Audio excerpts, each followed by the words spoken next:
Hello everyone, thank you very much for being here today. I'm Valerie Navarrete, I am the chair for the following events for Miami Beach United, and it's a pleasure to have you all here for the 2023 Commissioners Forum. And before anything else, I would like to thank Women's Club for the location and everything that they offered. Oh, Chris is there. Thank you, Chris. Thank you very much. Yes, yes. Thank you, honey, for everything that you do for us. And without any further ado, we're going to get started. And I would like to introduce you to our Vice President of Government Affairs, Ron Starkey. Thank you, Valerie. What a great turnout. Good to see everybody. Normally, our hardworking president, Claire McCord, would be giving the opening remarks, but unfortunately, Claire has come down with a bad case of the flu. So, but she did a lot of the work in organizing this event, and I know that she's here with us in the spirit. This is an important election with a majority of the seats on the commission, including the mayor and the voters. As always, Miami Beach United is committed to providing our members and the public with the best information possible on important matters. That's why we do these forums for every city election. There are only 3 of us who know the final list of questions for tonight, and we've done our best to highlight what we think most residents want to know about the candidate. Besides myself, Saul Gross will also be serving as a moderator. Saul is a founding member of Miami Beach United and a business leader who has been a long-standing resident advocate. He served as a Miami Beach commissioner from 2001 to 2009, chaired the Design Review Board, and was a member of the Chamber of Commerce Board of Governors, to name just a few of the many roles that Saul has had with the city. As for myself, besides serving as MBU's Vice President of Government Affairs, I have over a decade experience as a civic activist. I serve on the board of the South Fifth Neighborhood Association, chaired the city's Budget Advisory Committee and the Audit Committee, and currently Vice Chair of the Charter Review Committee. So Saul, can you start us off by explaining the rules for tonight's forum? I'm going to stay seated and be more comfortable. Welcome everybody, thank you for coming. We're doing something a little bit different tonight than, I don't know if other groups have done it, but instead of having all the candidates up here at the same time, we're going to have the 2 candidates from Group 4 and then the 2 candidates from Group 5, each for half an hour, 25 minutes or so. And then Group 6, unfortunately, Marcella is ill, so she's not going to be able to appear tonight. But she does have her campaign, representative of her campaign is going to read a short statement that she's sorry about not being able to attend because she's very much under the weather. And then we'll ask questions of the remaining candidate in Group 6. Same format, otherwise it's going to be a minute introduction for each candidate. One other thing, sorry, the questions are not duplicated, so if you were here for the mayor's forum, don't worry, they're not the same questions, and for each candidate, we have for each group, we have different questions, so it took a few minutes to figure that out, so we have different ones for everybody. So 1 minute introduction and 1 minute conclusion, and then we'll tell you for each question how long we'd like you to spend answering it. There'll be some longer questions, and we enjoyed the lightning round last time, so there'll be some short, maybe 1 word or up to 10-second answers, but we'll tell you which is which. And we will have at the end a question that you can ask your other candidate, the person that you're running against, if you would like. Or you can say great things about them, or both, whatever you want to do, that's your choice there, but everyone likes that. We have Gail here with she's the timer. In the mayor's race, everybody was very obedient and obliging and actually finished saying what they were going to say. Within time, Gail will flash a 10-second left, And then that's the 10-second, and on the other side is stop. So I'd appreciate it if you could follow that so we can keep to our time schedule. Try and keep focused on your plans and your ideas and not so much on the other person's, the other candidate, except when you get to the question where you can ask them about whatever you want. Obviously, that would be an exception. So those are the guidelines, and let's have more of a conversational kind of forum. That's what we always try and do, and nothing about gotcha, just a conversation between us and you. So Ron is going to ask the first question. Actually, Saul, you're gonna ask this one. This is the one where you have a minute to make an introductory statement. Okay, all right. Can you hear? Yes. Okay. So for the first introductory statement, you have 1 minute to give us your introduction, and please be sure to include your priorities for the future. I don't have to tell you that. Some examples of where you were involved in improving the quality of life on Miami Beach, in your Miami Beach civic life today. Okay? And we'll start with Tanya. All right. Can everybody hear me? No. Okay, the choice is you. Third time's the charm? Yeah. All right. So it's either you can hear me or you can see me behind my microphone stand, so it's a mess. I'm telling you, my phone is on, so my daughter is in England, and for those of you who saw me last week, she was in Germany having a medical issue. Now she's in London having a medical issue. So the only reason, and for my parents, she's fine. My parents are here. But that's the only reason why I would answer the phone. I just want you to know that. So without further ado, I will start my minute intro.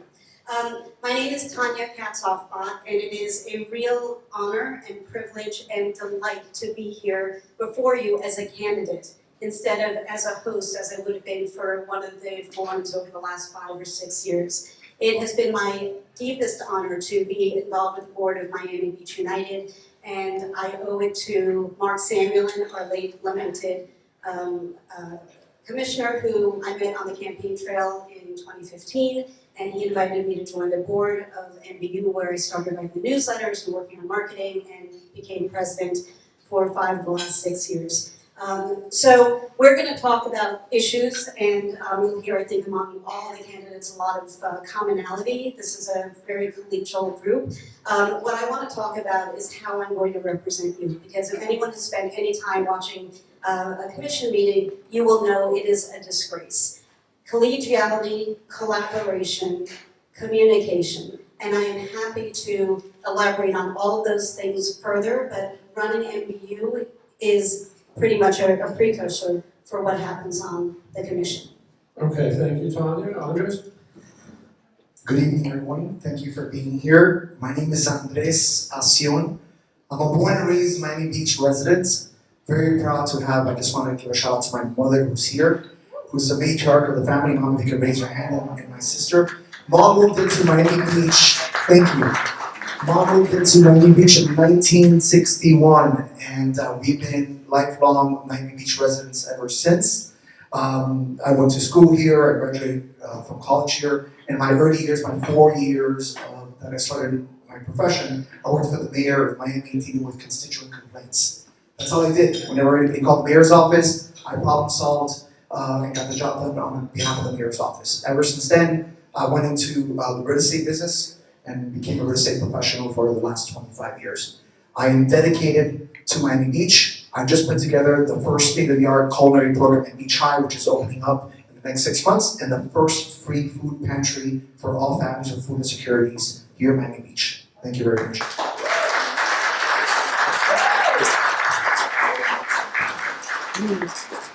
Okay, we're going to try to alternate who answers first. It shouldn't be too hard to keep track of only 2 of them. Okay, this is actually one of my favorite questions. This is a 30-second question, and it goes as follows. Which of the current city commissioners do you feel is most closely aligned with your legislative philosophy and/or personal style, and why?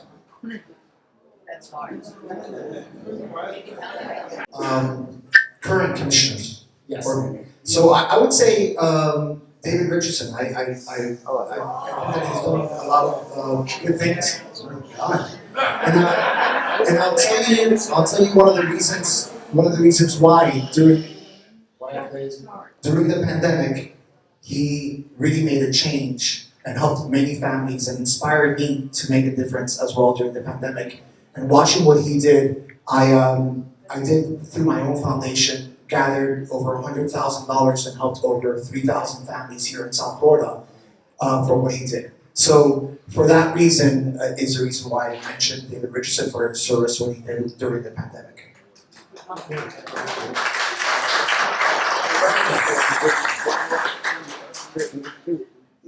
There are a lot of good qualities of all of our commissioners that are currently serving, but I think the person who I'm most aligned with is Commissioner Minor, because he is incredibly responsive to his constituents. And while he and I may not agree on every issue, he is thoughtful, he is fair, he does an enormous amount of homework, he asks a lot of really good questions, and he is measured in his view. And I think those are really important characteristics for anybody who's trying to lead our city.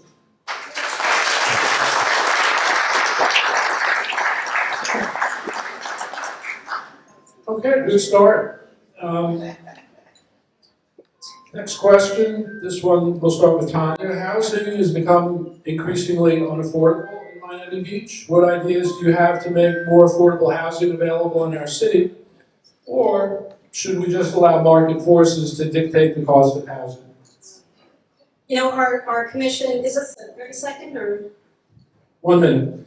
Our commission acts as a glorified zoning board currently. And instead of looking at things holistically, saying this is what we have, this is what we need, how are we going to get to where we want to be, and who's going to partner with us to do that?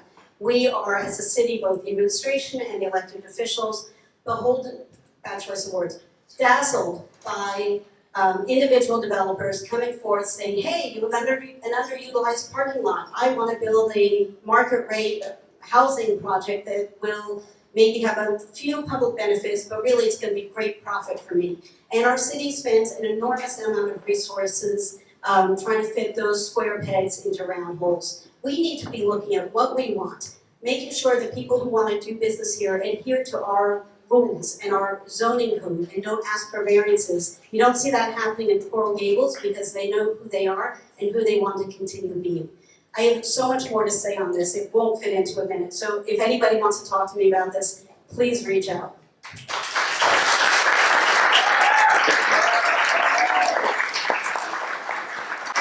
Yeah, if you don't mind, hold the applause. We understand everyone has constituents and supporters, but I think the conversation will flow a little bit better if we don't have applause after each answer. Thank you. Andres, your turn. You want to repeat the question real quick? Sure. I have to put my glasses back on. Yeah. Housing is becoming increasingly unaffordable in Miami Beach. What ideas do you have to make more affordable housing available in our city? Or should we just allow market forces to dictate the cost of housing? Yeah, it's a complicated situation because, I'm sorry, I was just putting on my stopwatch. All right, you have 1 minute to answer a complicated question. And so here's the situation. After Champagne Towers fell, it caused a domino effect for a lot of the buildings here throughout South Florida, including here in Miami Beach. And so many of these buildings did not have reserves and did not have the upkeep that they needed to have. So now all these buildings are forced to obviously bring their building up to standards, and on top of that, build a reserve in addition to the cost of putting the building up to the standards, which for some, that could be $30,000 a unit, for some it could be $100,000, or $250,000 and up. As a matter of fact, I got a special assessment in my column for $250,000 for exactly the same reason, which is pushing the rent rates extremely high and displacing many people. I think that one of the ways that we could do, in addition to teaming with developers, is to try to partner in order to do a private-public partnership and lock in some of the rates and buying out some of the projects here in Miami Beach so that you can rent control them. Specifically, they're partnering with the city of Miami Beach. Okay, thank you. As a follow-up, on a similar subject, but more of a lightning round question, 10 seconds to answer.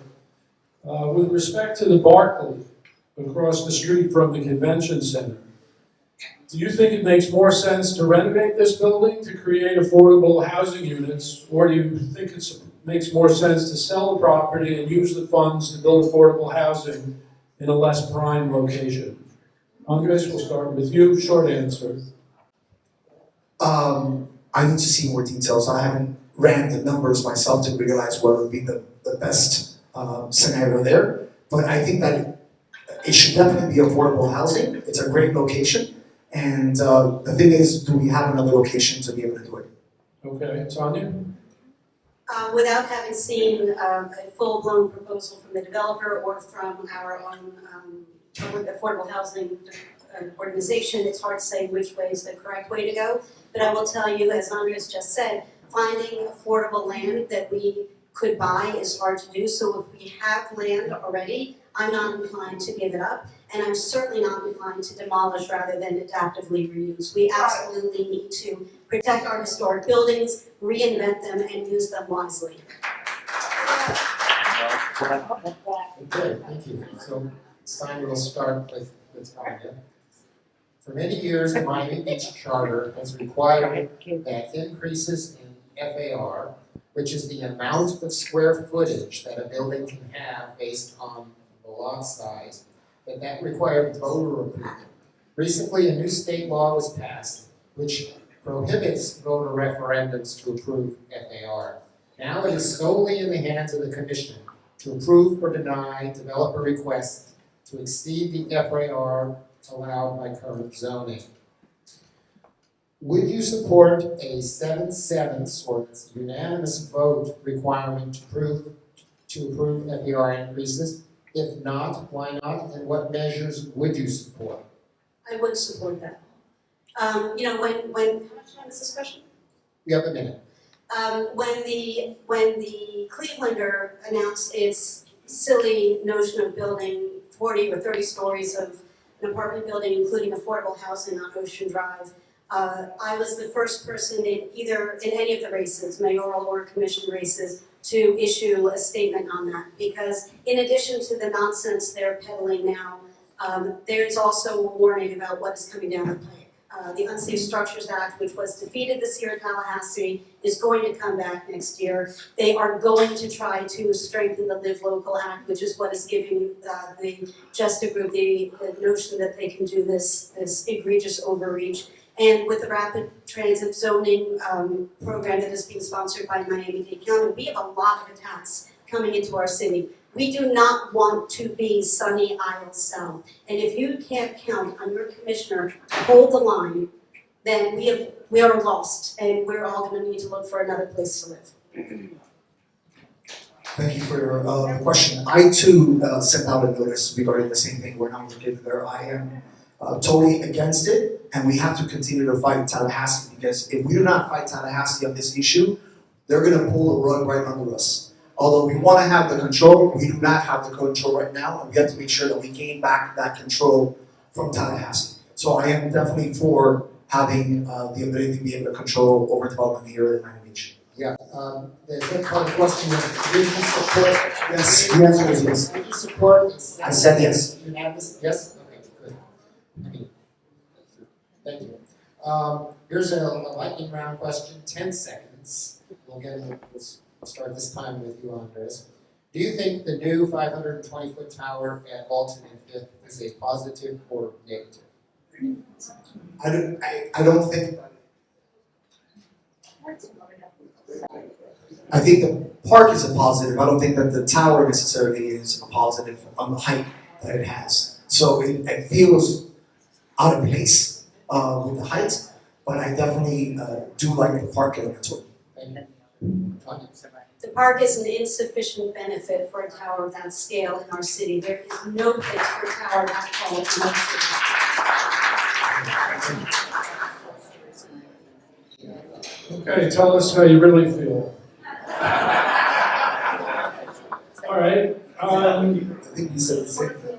Those were some fairly specific questions. Here's more open-ended question for you to answer. Tell us a little bit about your vision for the future of Ocean Drive compared to where we are now, where you'd like to see it going. I think you're up first, Andres. Fantastic. Whenever you give me 2 minutes on this. Go ahead. Thank you. So, I love Ocean Drive and have amazing memories of Ocean Drive. From the great times with the Cardozo, our family would spend so many times there. I ride bike, I run on Ocean Drive, I spend a lot of time on Ocean Drive. But none of my friends and none of my family go to Ocean Drive to eat or spend any time there. And it's unfortunate that we lost the mojo of Ocean Drive. There are several things that I would do. First, you have to give a purpose of why someone's going to go to Ocean Drive. So my vision for Ocean Drive is to create Loomis Park as AKA cultural sculpture garden, and have 2 sculptures as Botero-like-ish that are commissioned by the city of Miami Beach, and probably have 2 or 3 on rotation to create a reason, day and night, for people to go and visit Ocean Drive. Imagine how many selfies people are taking right now in front of the Miami Beach sign on Ocean Drive. How many selfies they'll be taking in front of beautiful sculptures of art and culture and bring art in public places over to Ocean Drive. The second thing that I would do is immediately have Miami Beach police designated to Ocean Drive. It is incredible that Ocean Drive is the most important street on South Florida, and that we do not have dedicated beat officers on Ocean Drive. That has to stop. And also the ability to be able to have these restaurants and nightclubs to be able to have their own off-duty police officers, which they're not allowed because we don't have enough.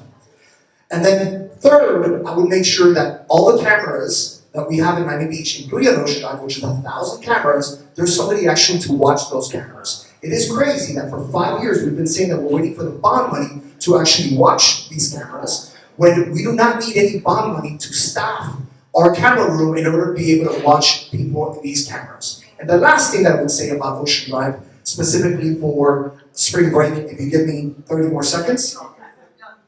We're going to hold it to 2 minutes. Not a problem. That's okay. Thank you. Tanya? 2 minutes? 2 minutes. Okay. So on this we can agree, Ocean Drive needs dedicated police officers walking the beat. It is not okay for our cops, and I applaud the job that they do because they run into danger, and I would be running the other way. That's why I'm not a cop. But they need to be out of their cars. They need to be owning those blocks. They need to know when there is a blade of grass out of place. Anybody walks down Ocean Drive, what was your line about Coke Weed? It was the national anthem of Coke and weed, Coke and weed. Right, that's the national anthem of Ocean Drive, and that's not okay. But I don't think we need to reinvent anything to do with Ocean Drive. It is stunning. You want to go to the beach? We've got it. You want to look at stunning architecture? We got it. You want to go to a museum? There's one right on Ocean Drive. You want to have some nightlife? We've got Ocean Drive nightlife. You want some good restaurants? We've got that. You know what we need to do? We need to enforce the laws on our books. So if you're a good operator, great. We're going to work with you. We're going to give you a little extra whatever you need for your business. If you're a bad operator, you're done. It is a privilege to live in this city and to do business in this city. And this city is special among all of the cities in the world. And we need to make sure that the people who care about the city and live here and make their livelihoods here and spend their life savings to visit here have a safe, welcoming, inclusive, beautiful, fun, memorable time. And that does not include learning the words of the national anthem of Coke and Weed, Coke and Weed. Okay, thank you, Tanya. The follow-up question for the shorter answer, and we'll start with Tanya. Do you support the rollback of liquor hours to 2 a.m. on Ocean Drive? I support the will of the voters, and the will of the voters is clearly 2 a.m. I do not support putting existing businesses out of business. I do support this ban proactively. We don't want places that are institutions like Twist or the Palace or Mangoes to be closed. That is not the goal here. They are not the problems. The problems are the people who come here over bridges and bring their liquor in their trucks. Okay, short question, thank you. Oh, sorry. That's all right. No, that's fine. Again, I have more to say on that. Feel free to call me. Yeah. Andres. The answer is no, and the reason why is that it bothers me that we're doing a knee-jerk reaction saying let's move it from 5 to 2 when we can't control our street. And we can't say that we're gonna do that when we don't even have designated police officers to Ocean Drive. How do you do that? And the same thing with Spring I would love to talk about it more, so let me know when you're ready. That's all right, thank you. Okay, we're gonna travel to North Beach. North Beach question. So the funding amount approved by voters under the general obligation bond for the 72nd Street project, including a parking garage, rooftop Olympic-sized pool, community center, and a relocated library, was originally $53.8 million, and now has more than doubled to over $110 million. Are you in favor of spending whatever it takes to complete this project? Or would you be in support of changing the scope of the project to reduce costs, or even consider shelving the project entirely and doing something different? So we'll give you, let's see how 1 minute goes. Really, just a minute. Give them a minute and a half. Yeah, we'll give you a minute and a half. So we're talking about the aquatic albatross, as I affectionately refer to this project. And I'm very much in favor of having a multi-purpose parking structure and community center with amenities for the community. That is great. Putting an Olympic pool, which is a technical term, it needs a warming pool and it requires all kinds of infrastructure on top of a parking garage on a pile of sand in the middle of the Atlantic Ocean. I mean, who's going to insure that? How much of your tax dollars are you going to be willing to make sure that when it leaks, and it will, that we cover the cost of the cars parked underneath it? It is absurd. It doesn't mean that there can't be a pool adjacent to it. You could put soccer fields up there, or skate park, or basketball hoops on the top floor, and do other things with the other floors. $110 million and counting, because that was a year ago or so, and construction costs only go up, is not what the voters approved. They approved 50 and change. And sure, there might be a little bit more that we can shake loose for the budget here or there. I mean, Commissioner Richardson was able to find all kinds of money for a project he was interested in, but that is not the right project. Absolutely not. So, to answer the question, I have no problems in looking at other options for that site. I just want to add though that a pool on top of a garage is very typical. Every single building in Miami has a pool on top of a garage, on top of a pedestal. So that's not the complicated situation about it, but I would say that we need to evaluate to have the highest and best use of that site. And maybe it's that garage with the pool, maybe it's paddle courts on top instead of having the pool. And maybe we, put the pool somewhere else. We do have a pool right down the street, just west of that. We have a beautiful park with a beautiful pool there. I'm not sure what's the purpose of putting that pool there. Is the pool that we have already on the north, on the west side of 71st Street, is it not enough? May I say one very quick thing? No, you did a good job. You did a good job. We'll run away from us here. Thank you, Andres. Thank you, Ron. Okay, we got a 10-second question here. On the same topic. What is the maximum you would be willing to spend for a project in that area?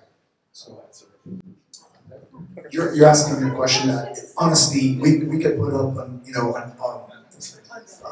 a request for proposals for projects there and see creativeness can come out when you put competition in there, right? You might put that up and say, hey, there's other people who might want to partner with us, so I can't give you the answer of what the dollar amount is that we should earmark to that project without looking at options. Okay, Tanya? I would start by putting out an RFP for the dollar amount that the voters approved, plus perhaps a little bit of percentage for inflation, because that's only fair, it was a few years ago. And then if we came back with a brilliant concept that perhaps needed a few extra dollars for funding, possibly. But to start saying, well, here's the envelope of $75 million or $150 million, but the voters approved 50, that's not the way to go about things, and that's how we get into trouble in the city all the time. Thank you, Tanya. Okay, this question goes to Andre. Let's go. What are your thoughts on the pacing or timing of resiliency projects in the city? And is there anything you would change about the overall strategy that the city has been on the path of trying to fulfill. Resiliency is the Are you asking me if I'm happy with the pace? Well, What pace is that? You can choose to answer any part of it. Yeah, there's, we're One now, minute. listen, we are in slow motion, we are in mañana mode when it comes to resiliency projects in Miami Beach. We need to quick, I mean, right now, the Venetian Causeway, for the past 2 days, many roads of the Venetian Causeway are underwater with a beautiful sunny day with this king tide that's going on. How do you not go fast forward to help with the resiliency of so many homes? The problem is that we got into it right. I was the guinea pig in my parents in Palm Island with resiliency. They raised the streets in Palm Island and Biscayne Island without putting the proper drainage in the properties. So what happened? My mom's house, for the first time in 60 years, had a water intrusion. We had water inside the living room of the house because the streets were raised and drainage was not properly installed. And those are the things that I have problems with, which I was fighting with the city for 2 years on. But once we get it right, I'm all for going fast forward and fast. Okay, thank you. Tanya? So a previous mayor actually slowed the progress of some of the maintenance and stormwater and infrastructure work that needed to be done to make a stronger case for what he eventually pushed through. We need to have a parallel path.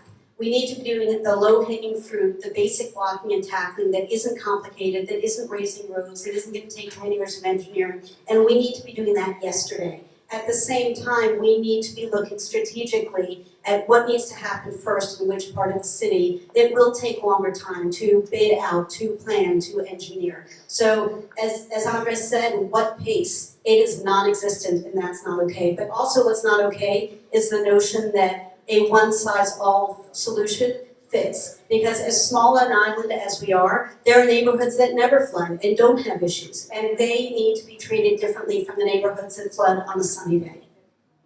Okay, thank you, Tanya. I just want to follow up with Andres. I'm wondering what you think your private sector experience, which is significant, and the pace at which the private sector moves. What kind of adjustment do you think that'll be in working in government, which tends to move a lot slower? Listen, I'm not okay with the speed at all. And I'm going to give you, right now at Sunset Harbor, Public Works has been working on the pump there. And we've had water, issues with the sewer pipes and the water drainage pipes there. And they've been saying that they're going to work on fixing one of the pumps for a while. And every week I'm like, Joe, what's going on with the pump? What's going on with the pump? And finally they were fixing it next week to help with the water flow. North Beach, 71st Street, 4 pumps fell from cars being crashed into. I have one of the businesses that said to me, hey Andres, 4 pumps has fallen with car accidents and the city hasn't replaced them in a year. I called the city and asked them, why haven't they replaced the pumps? So they said, we have 7 vendors sourcing out the pumps and we haven't been able to find pumps. I made 1 phone call and I got the pumps in 30 minutes. Okay. Those are the kind of things that I just do not understand. I feel that the customer service level across the board in so many departments in Miami Beach are, I did the job, I sent out the email to ask for the pumps. The job is not asking for the pumps, the job is installing the pumps. Okay. In the private sector world, that's not okay. Okay, that's good. I'm going to ask you the flip side of that, because you have much private sector experience, but not so much in construction, but you have a lot of community experience and building consensus. So what do you feel about being able to speed things up when it's appropriate or slow them down when we're trying to achieve consensus? Specifically about infrastructure or in general? However you want to answer it. Well, I think a lot of times what happens in the city is that we, the old adage of measure twice and cut once does not get adhered to. And so we plow ahead, no pun intended, with a project without taking into account the people who live there who are going to be affected by that project. What do they need? What do they know that the best urban planner or the best engineer in the world might not know because they don't live there, they don't feel it, they don't see the flooding all the time. So it is critically important, and I alluded to it in my opening remarks, that there is wide open communication and dialogue between residents in an affected area in the city. Because no matter how well intended a project may be, if you don't get the residents to buy into the project, it's going to be a nightmare for everybody. The residents will slow the project down, then you'll lose the contractor, then the prices will go up, and finally when you build consensus 3 years later, you won't have the contractor available, and the budget is now blown. So you have to make sure that you're communicating with the affected people, all of the affected parties, from day one to get the job done right. Thank you, Tanya. Okay, now we get to another fun part of our discussion here tonight. This is, I don't know if this is an MDU exclusive, but it might be. This is where we do the ask your opponent a question. And you'll each have a minute to answer. I'll let Tanya go first. Yeah, Tanya. James gets one. It's your turn next time. Anyway. So Tanya, what question would you like to ask Andres? So may I start with a comment and then ask a question? No, you. Closing statement. No, it's not a comment about me. It's something nice about Andres. Oh, yeah. You can say everything nice you want about it. Thank you. No, listen, so I knew a little bit of Andres before this year. See him around, cross paths once in a while, but I didn't know very much about him. I applaud your family story, and I really applaud your philanthropy. You do excellent work. So really, seriously, that's well done, and I hope that continues. And I know you take great pride in being a Miami Beach born and bred. This is where you're raised, where your family's been, where you went to college, where you've worked, and I respect that as well. So given that, and that is a very specific point of view, I'm sure you've traveled around the world, and so where have you been around the world that you think has lessons for us that we can take on in Miami Beach? So, in my 25 years in the real estate business, what I have been doing is selling Miami around the world. So, I've sold many homes here, and specifically, our bread and butter is going to Europe, going to South America, going around the world, pitching why people should invest in South Florida, and then narrowing that down to why they should invest in, for instance, Miami Beach or Miami, then into a specific area. So, if you're asking me, what have I picked up in other parts of the world that we can adopt specifically into? That's exactly what it is. So I would tell you that bike paths throughout Europe are a big deal, that we are improving our pedestrian cycling here in South Florida a lot more and more, and I think that we just need to do a better job of that across the board. But I would say that that's probably one of the biggest ones, is the transportation, the non-car transportation. Obviously, the public transportation is a totally different level, but I would say that. Very good. Andres, what would you like to ask your opponent, Tanya? What would I? Also, I thank you for your work in the different boards here in South Florida, and welcome to Miami Beach. And I know you've been here for a bit. I want to say, what recommendation do you have for us here in Miami Beach to continue to evolve as a city and be a force to be reckoned with throughout South Florida? What can we do different that has their eyes on us and saying they're doing this right and we should copy them? Thank you. That's a great question, so thank you for asking. And 21 years, it'll be 21 years January 3rd, which is amazing because I moved here when my daughters were 1 and 3. They're now 21 and 23, and yet I'm still young and fabulous. So it's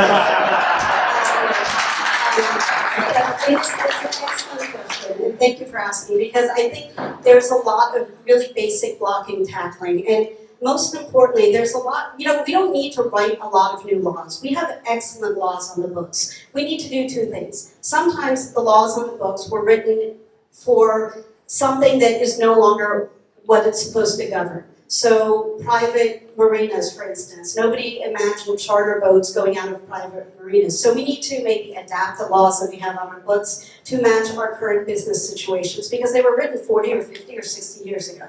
And we need to enforce the laws we have on our books. So that means, hose down your alley, have the cops out of their cars, talk to the business owners who are not adhering to the code of conduct that they signed up for with their BTRs. So we can do a lot just by cleaning up our act, literally and figuratively, and adhering to what already exists. And I think that's what is going to re-shine our beautiful city of Miami Beach. Okay, thank you, Tanya.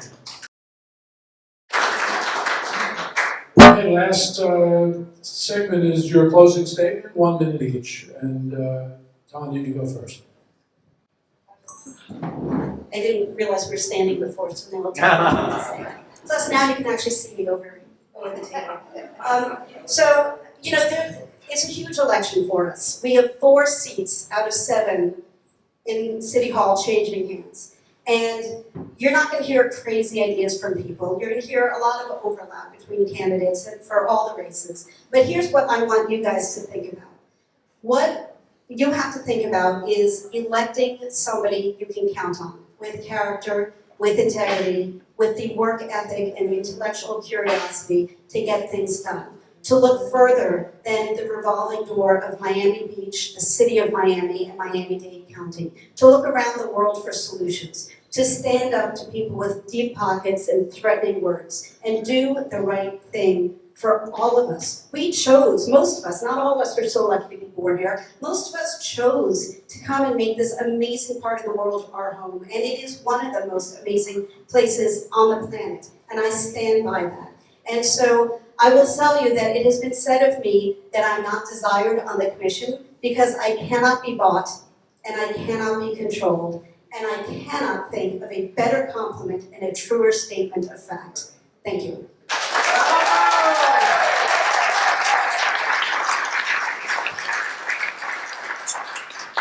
Thank you.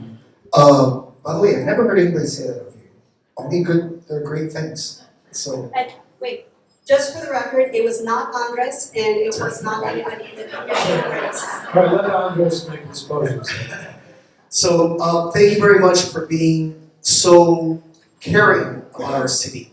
Because the reason why you're here is because you care. And we care as well because it's not easy being up here and doing what we're doing. So I commend everybody who's doing it. My passion is Miami Beach. I come from the private sector and I want to instill my knowledge and expertise in the private sector onto the public sector. I've been endorsed by the Fraternal Order of Police. I've been endorsed by former Mayor Manny Bauer. I've been endorsed by our school board member, Lucia Baez-Geller, because they've seen the work, not that I'm going to do, but that I have done and how I'm going to elevate that as being part of the commission. So if you haven't had the chance to get to know me closer, please do so, because there's a lot I'm sure that we're going to be able to do together, and I'm going to be proud to represent you in our City Miami Beach Commission. Thank you very much.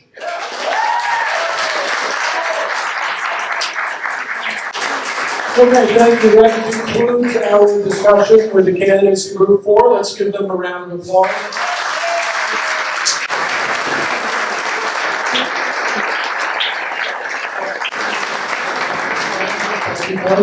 One more housekeeping matter. You see the videographer here. This forum is being recorded and will be available on the AU YouTube page as soon as possible.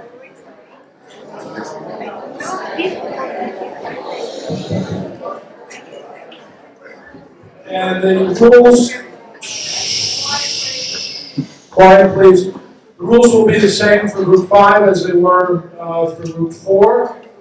And I think we have our only returning candidate who ran in the last election, Mitch and David. So we're going to start off with opening statements, 1 minute. Mitch, you can start, and then David will go second. Hi. You don't have to press anything, you should be seated. Oh, Yeah, there you go. okay. Good evening, thanks for having this forum. I'm Mitch Novick, I'm a 35-year resident and activist. I'm a 34-year business owner, and I've served a total of 33 years on various land use boards, blue ribbon panels, and committees. I'm most proud of my 13-year chairmanship of both the Miami Beach and Miami-Dade County Historic Preservation Boards, where we approved over $2 billion in sensible redevelopment. I'm also especially proud of serving as chair of Mayor David Derner's Blue Ribbon Panel on the structural integrity of buildings in 2003-2004, where we analyzed the cause and effect failure of structural systems, which subsequently led to the collapse of Champlain Towers. We studied it many years before and issued a report, and many of those findings in our report have been adopted into city code. I'm especially proud of my long history of Just wrap it up, experience your minute is and up. accomplishments. Thank you. Okay, thank you. And David, you're next. Hello, I'm David Suarez. Hi, I'm David Suarez. I grew up here in South Florida. I'm a South Florida native. I went to public schools in South Florida. Busted my butt. I went to the University of Florida. Hi. Can you hear me now? Yeah. I went to the University of Florida. I got a degree in mechanical engineering. And in 2008, I came back to Miami Beach. And this is where I'm raising my family with my wife, Lisette, who's right here with me. My focus for Miami Beach is quality of life. And as a resident activist in the last couple of years, I have made great strides for improving our quality of life. In South of Fifth, for example, I led an effort against an influx of short-term rental developments in South of Fifth, and I highlighted the problems associated with short-term rentals in residential neighborhoods. And I was able to remove the last vestiges of short-term rentals in South of Fifth within 80 days. Another accomplishment I'm proud of is ending a 70-year-old loophole where valet operators were abusing disabled placards in residential parking spots for citywide for an unlimited amount of time. My campaign focuses on public safety, keeping residential neighborhoods residential, accountability, and the environment. Thank you. Thank you. Yeah, please hold your applause for me.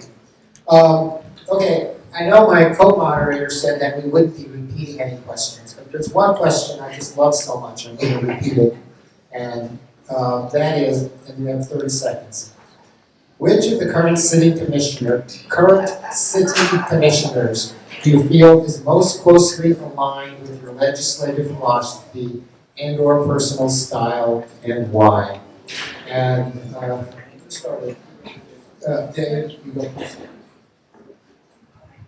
first. This sits close to home to me. The commissioner that I really cherish was Mark, and I know he's not alive today, but No, current commissioner. I understand that. Okay. But if there is none. The only commissioner that I can say that I closely aligned with was Mark Saban, and he was one of the best. And I am grateful for his leadership in the last 6 months when I became active. We met all the time, and we talked about issues, and you know, we had a great understanding of how the city works, and so. And that's exactly how I plan on governing, is Mark Saban. Well, to be honest with you, I think Mark Saban is a model commissioner. I admire him too. But there's a little something else we're trying to get at with this question. So is there one commissioner, current city commissioner? They don't have to be perfect, but is there one that you think either you like their legislative approach or their style? No. No, okay, that's fair. Rich. I tend to disagree with all of them. However, I do find Commissioner Meyer to be highly ethical, and that goes a long way in my opinion. Okay. Okay, a 1-minute question, and we'll start with Mitch. Residents are concerned with the increase in violence and crime in our community, some of which you can see from the rooftop of your building. What specific measures would you support to ensure our safety? Well, I live in the entertainment district, and I've been appearing monthly before the policymakers urging that to deal with those businesses which exploit our public realm with blasting music and dance performances. I've always argued that needs to be brought inside. That creates an attractive nuisance which fuels the carnival-like circus on our streets. So first and foremost, I would address that issue head on. Okay, thank you. David, same question? Can you repeat the question? Yeah, sure. Residents are concerned with the increase in violence and crime in our community. What specific measures would you support to ensure our safety? I was endorsed by the Miami Beach Police, and before I was endorsed, I had a long conversation with them for 2 hours, and there was a unit, it was 10 police officers. And one of the things that I talked about was accountability. Right now, we don't have any accountability in City Hall or on the streets. And so, I'm glad to have the police endorsement, but we're gonna hold the feet to the fire of our new police chief, and we're gonna make sure that they enforce the law. We have laws on the books, and then they need to get out of their cars, they need to enforce the laws. And nothing is gonna ever get done if there's no accountability. So, Let me ask a follow-up. What does accountability mean to you with respect to commissioners rather than police? we need to respect the commissioners. Well, you're saying you're going to hold the police accountable and you want government to be accountable. So I'm just curious what you mean by that. When we say we're gonna follow, if there's a law on the books, they need to follow it. If there's a guy smoking pot on the street, and But that's the police. I was talking about it in City Hall. I thought that was your Are we reference. talking about public safety, or are we talking about City Hall? Never mind. That's okay. All right, let's go on to the next question. Do you support empowering police to arrest homeless people, provided they're first offered a spot in a shelter or help, such as reuniting with family or friends? Mitch? You know, it's a sensitive subject. I believe we spend $7.5 million a year. Residents and visitors deserve to not be have their lives disrupted by those with mental illness and homelessness. I regularly have to hose down my porch of vomit and defecation at least 3 times a week due to our homeless problem. I support the idea of police offering services, and we do provide services. If they reject them, they should, I hate to say it, I'd like to see them taken somewhere else, not outside on the streets. Removed from our streets. That's all right. David, same question. It's a shorter question, maybe 15 seconds. Yes. Okay, fair enough. Okay, next question. We talked previously about FAR, which, if you recall, for the benefit of the audience, is really the mass of the building, how many square feet can be built on a given piece of land. And zoning currently limits that. So under what circumstances, this is for David, under what circumstances, if at all, do you think it's reasonable to approve additional FAR for development of property above what's allowed by zoning? You know, today I've knocked on about 5,000 doors across all of Miami Beach, North Beach, Mid Beach, South Beach, and 8 out of 10 times the biggest concern is overdevelopment. In fact, I asked one simple question. I asked, if you could change one thing about Miami Beach, what would you want to change? And it's always overdevelopment, 8 out of 10 times. I think we're at a limit now where we should not be approving any increases in FAR, especially height. And so I'm not going to be a commissioner that's going to be in favor. Maybe a rare exception, I can't say, but I would say 99% of the time, I'm not going to be a commissioner that's going to approve any increases in FAR height. And that's because the voters don't want it. The voters are tired of overdevelopment. Please, hold, pause. Mitch?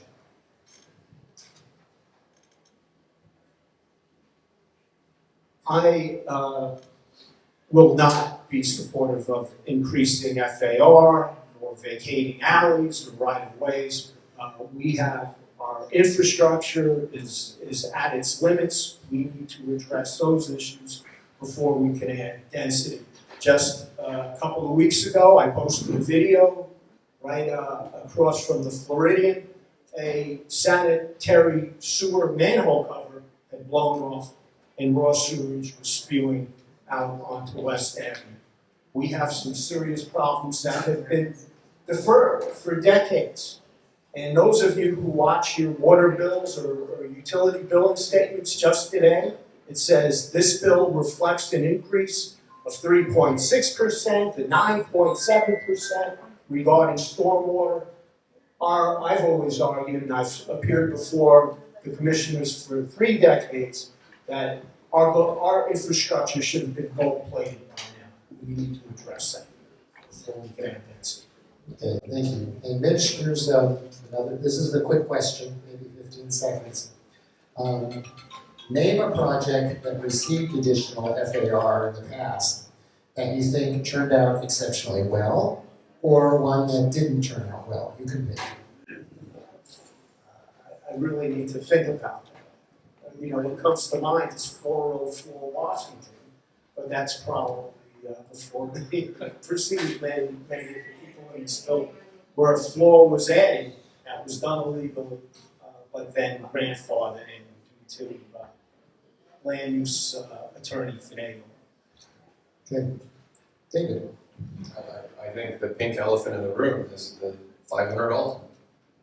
It's a monster, and you know we got a little park without a bathroom, and look, I mean, it's so out of scale.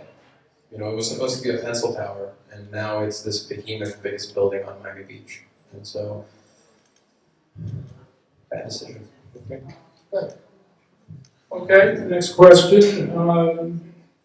David goes first. What is your opinion of the way the expiring Nikki Beach lease was handled, and what is your vision for this property? I think public transparency is what defines good government. And I don't think that the Nikki Beach proposal was handled properly. Now, Boucher Brothers might have had the best deal, but in reality, we kind of all knew that there was something kind of shady going on. That's not how I'm going to want to run my administration or as a commissioner. I'm going to want to be as transparent as possible with the public. I don't really understand the cone of silence that they had. My vision, look, I used to live south of 5th for a decade, and South Point Park is we still go there every day. We love it, and if it goes up to me, I would want to see a park there. It's public land, and I'm always going to be in favor of green space, open space, and public land for everyone to use. And for there to be a members-only club or a members-only beach, that's not how I envision living next to that and enjoying that. Okay, thank you. Same question, Mitch? I thought the process was rushed. However, I do not want to see 30-year leases on public property moving forward. Okay.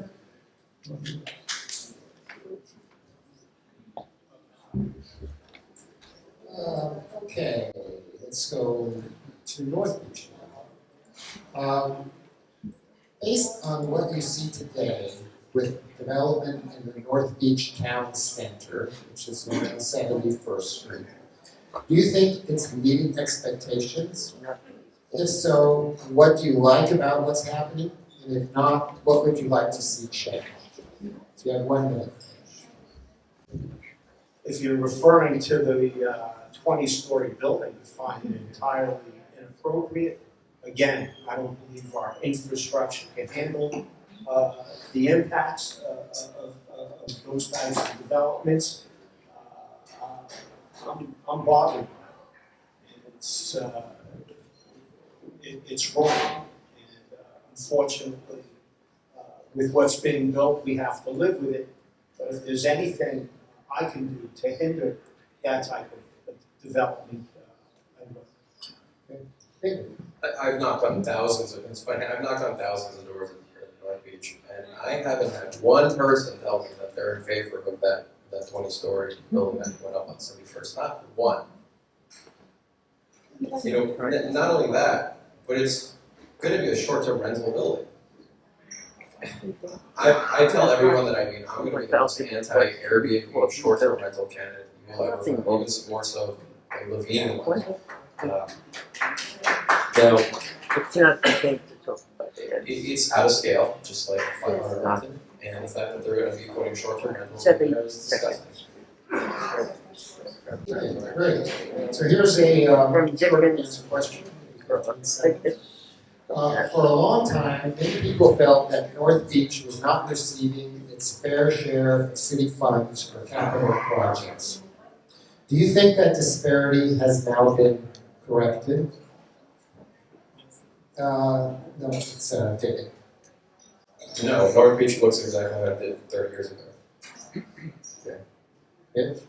Well, if we're talking about the $100 million aquatic center, I believe the intent is there, but not exactly. Okay. Okay, next question is for Mitch first.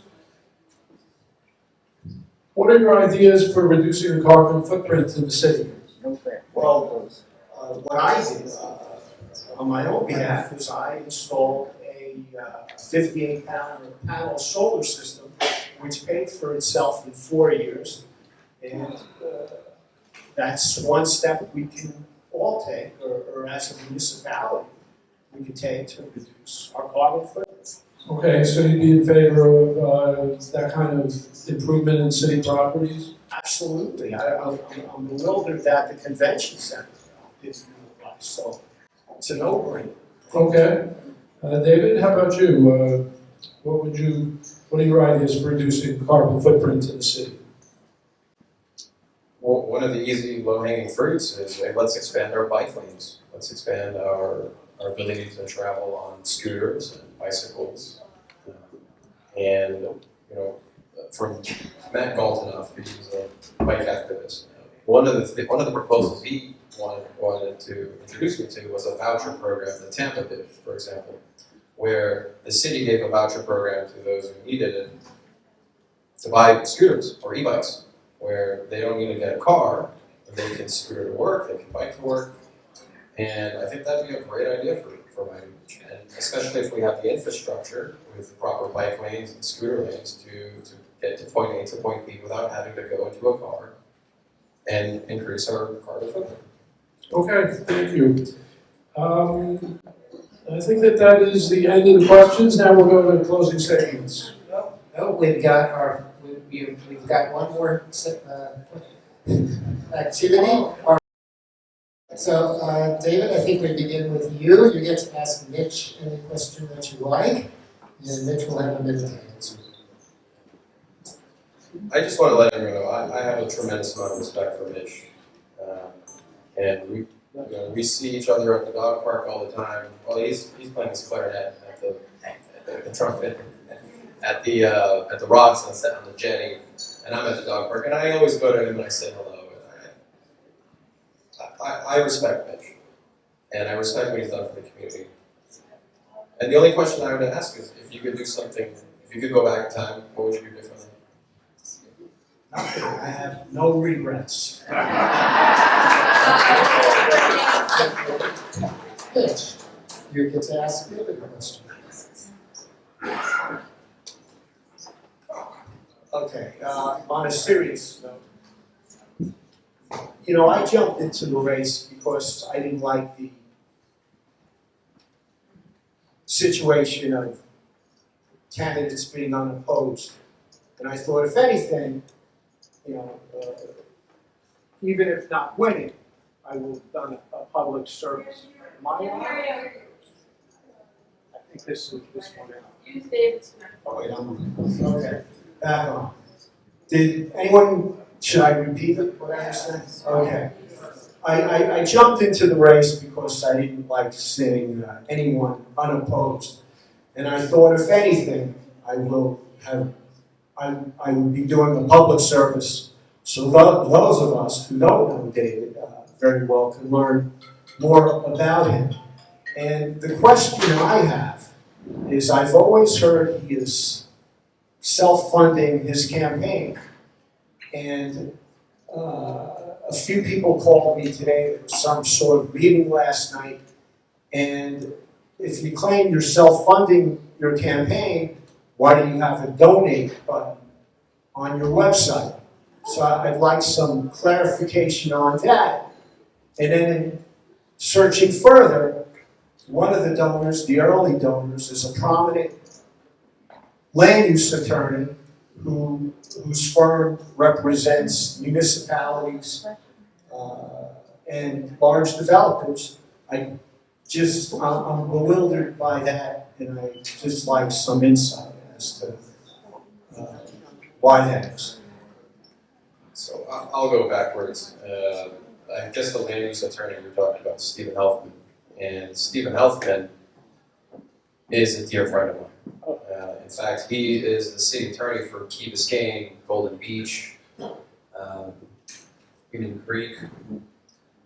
He was instrumental in helping me fighting against the short-term rentals south of Fifth, because he lived in south of Fifth. And if it wasn't for his guidance and his support, there would be at least 6 more short-term rental hotels in south of Fifth.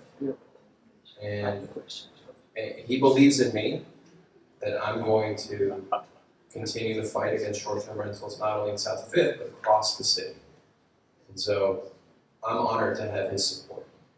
Okay, thank you. Closing statement, 1 minute each. We'll start with, what? Yeah, David, you go first. My focus is going to be for the residents. That's the only special interest that I care about, is you guys. I have my phone open, anyone can call me anytime. I'm not going to have a secretary. And if you guys want to get a hold of me, I'm more than happy to take a phone call, meet in person, and represent you. In fact, I've even made a pact that I'm not going to meet with any lobbyists if I get elected. I think that's important. If a principal owner wants to meet me and discuss their project, sure, but I'm not going to entertain a guy who's making $1,000 an hour to convince me of his project. And to Mitch's point, I primarily have self-funded my campaign. 95% of my campaign is self-funded by me, because I know that when I go in the office on day one, I do not want to owe anyone any favors, and I think that's important.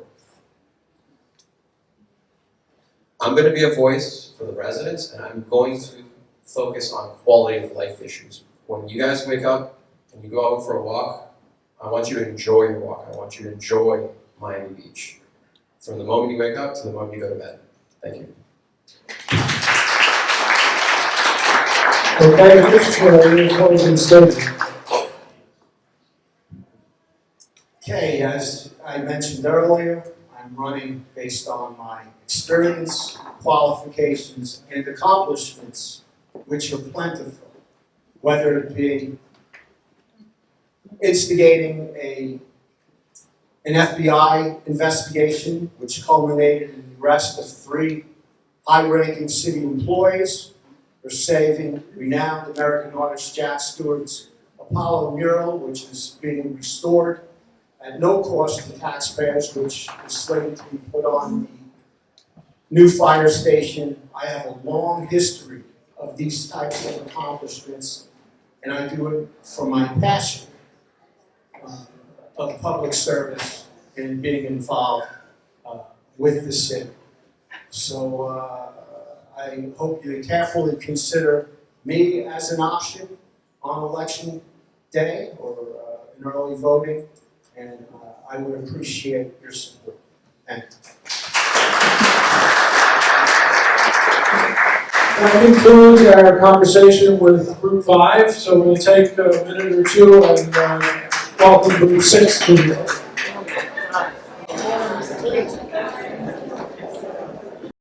and her campaign manager, Shoshana could make a 2-minute statement on her behalf, then she will step down and then we'll have a conversation with Joe Magazine. So, Shoshana? Thank you, Saul. Good evening, everyone. My name is Shoshana Abraham, and I work alongside Marcella Novella as she runs for Commissioner of Miami Beach. Marcella really wanted to be here tonight, as she has a lot of respect for Miami Beach United, but she has a very bad flu. She personally prepared this letter and asked me to read it for you tonight on her behalf. As a proud resident of Miami Beach for over 2 decades, I am thrilled to share my passion for our community and my vision for its future. With a focus on safety, responsible development, reducing traffic, and arts and culture, my campaign slogan, Elevate Miami Beach, encapsulates the transformative journey I envision for our city. Allow me to provide you with a glimpse into my mission and the key points that drive my campaign. Firstly, safety and security with enhanced law enforcement visibility. The safety and security of our neighborhoods are paramount. I am dedicated to working closely with law enforcement to enhance their visibility and ensure our streets are safe for everyone. Second, responsible development that honors our history. Preserving our city's historic charm while embracing growth is a delicate balance. I am committed to only supporting responsible developments that respect our unique history and architectural beauty. Managing traffic. As we continue to grow, I am determined to address traffic congestion and implement solutions that keep our streets manageable and safe, such as traffic light synchronization and ride-sharing programs. Lastly, arts and culture as the heart of Miami Beach. I believe that arts and culture are the soul of any vibrant community, which is why I've been serving as the chair of the Miami Beach Art and Public Places Committee, where I've been a member for the last 6 years. I am committed to rebranding Miami Beach as a destination mostly known for its thriving art scene, galleries, and cultural events.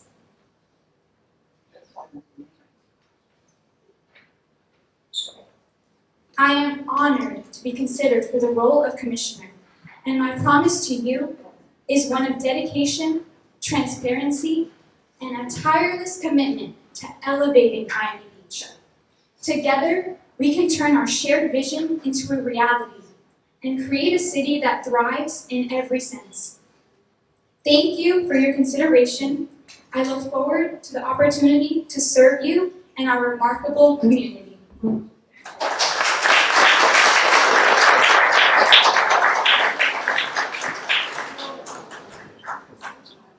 Okay, thank you for that. And again, I feel terrible that Marcella is under the weather and not able to join us tonight, but we will go on with Joe. Joe, we'll give you a little bit of an extended time to make your opening statement, since she just took a couple of minutes, so why don't you do the same? One, I certainly extend my get well wishes to Marcella and to her family as well. This is a hard enough job that we're all doing here. The time commitment, the time away from families, the physical and mental stress. Soon to be dealing with the sickness. My heart certainly extends to her, and I hope that she gets well soon. My name is Joseph Magazine. I live in Miami Beach with 3 generations of my family. Both of my parents, they're retired senior citizens, Don and Joe. They're here in the audience with us. My beautiful wife, Daniela, and we're raising our 6-year-old daughter, Capri, who goes to school at South Point Elementary, right in our South Point neighborhood. I'm the vice president of the PTA at South Point Elementary because education is incredibly important to me. It's the lifeblood of our next generation, and what more can we give back than opportunities for our next generation? I also serve proudly on the planning board for the city of Miami Beach, where I was appointed by our mayor and commissioners, so I'm incredibly and actively involved in our city. Over the past 10 years, I've been one of the most constant and vocal advocates and activists in our entire city. I attend almost every single commission meeting, land use meeting, neighborhood committee meeting. Oftentimes commenting, whether it's in my neighborhood or just providing my thoughts on a broader level. What I really bring to the table that is different not only just from my opponent, but from what we also have currently serving as elected officials in our city, is my private sector career of 20 years in finance, but with a specific focus on public and municipal finance. So I have worked with hundreds of cities across the country, municipalities, mayors, CFOs, project managers, on the same types of projects and challenges that Miami Beach is facing going forward. Infrastructure, resiliency, urban planning, government finance.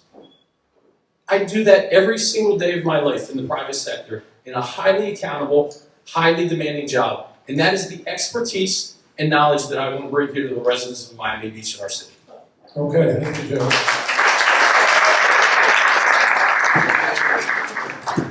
Okay, Joe, so the one question that we're repeating for everyone, we had a little more time to think about it than the others, but it's which of the current sitting commissioners do you feel is most closely aligned with your legislative philosophy and or your personal style, and why? Well, Ron, I guess we're going to give a new definition of the lightning round here, right? Current commissioners, I think Commissioner Stephen Miner is a man of the highest ethics and integrity, and the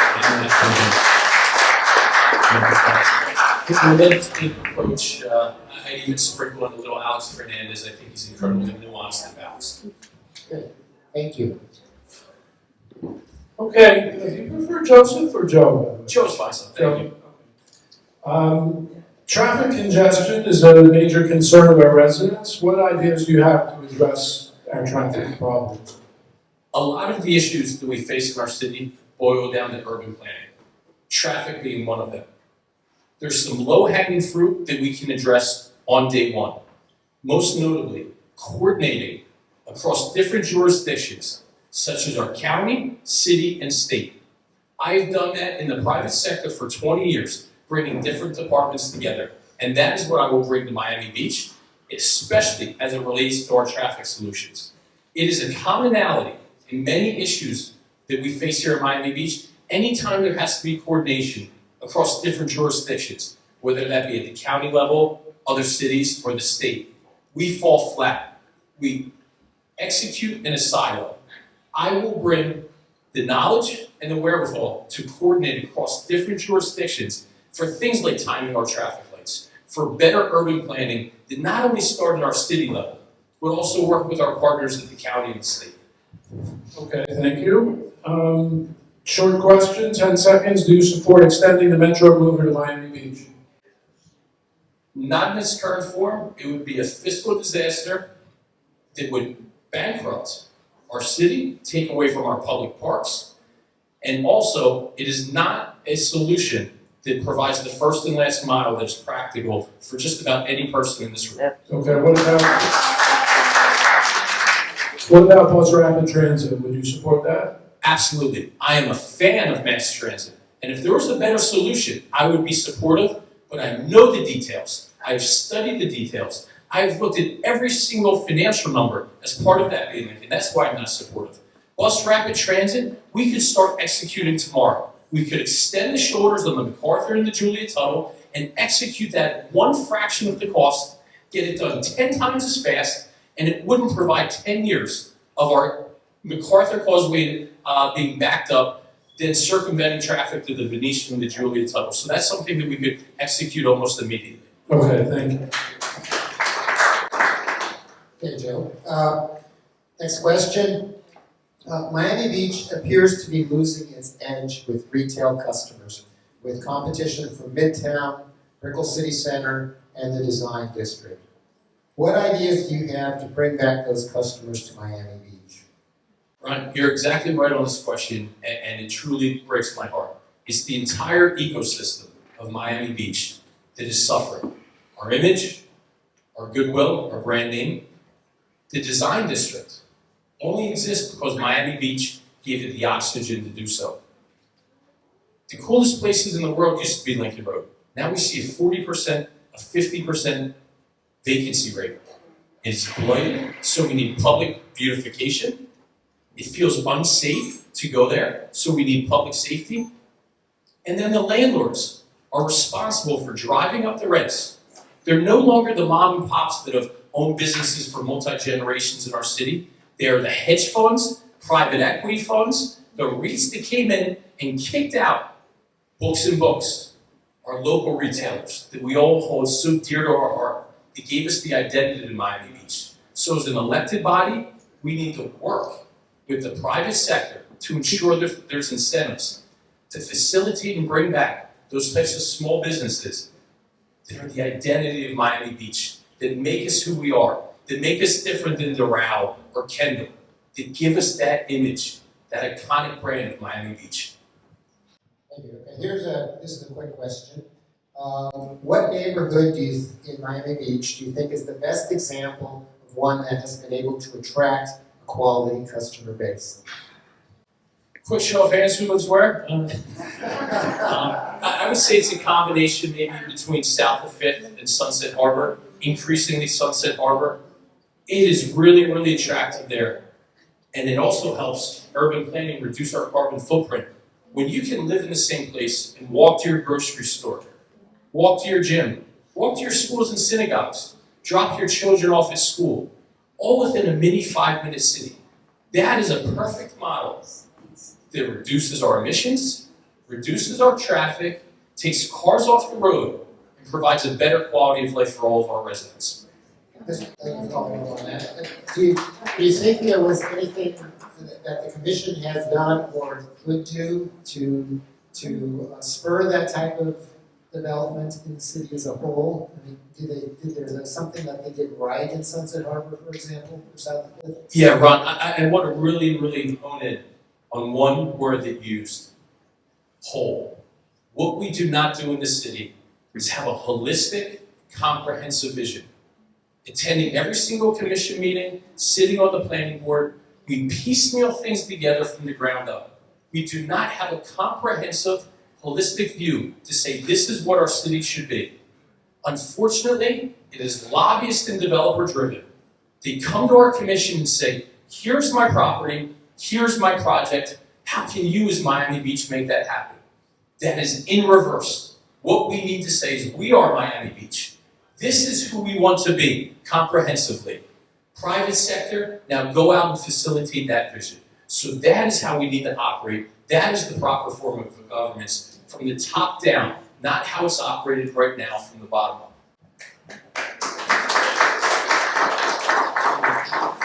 Okay, thank you. Next question, open-ended question. What is your vision and ideas for the future of Washington Avenue? So similar to what it is for Miami Beach as a whole. Miami Beach will always be a delicate balance between our full-time residents and transient usages. We're a fabulous tourist city, but that pendulum has swung so far into the other direction. We are past the point of saturation of getting value out of adding more tourism, and we are losing the quality and fabric of life of our full-time residents. This is the lifeblood of Miami Beach. It's great to have Carbone and the Fontainebleau, but it's the community that defines who Miami Beach is. So my vision is to bring full-time residents,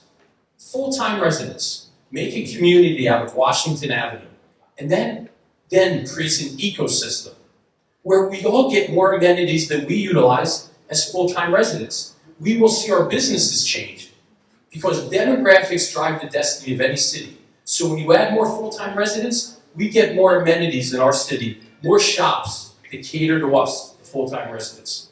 Okay, quick follow-up question. Would you support rollback of liquor hours to 2 a.m. on Washington Avenue year-round? I wouldn't support putting existing businesses out of business. I agree with that.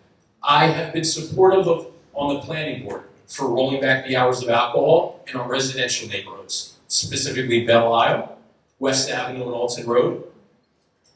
I still think we can get to a point where nightlife actually elevates our city rather than detracts from it. But we need to be relentless in going after the bad operators.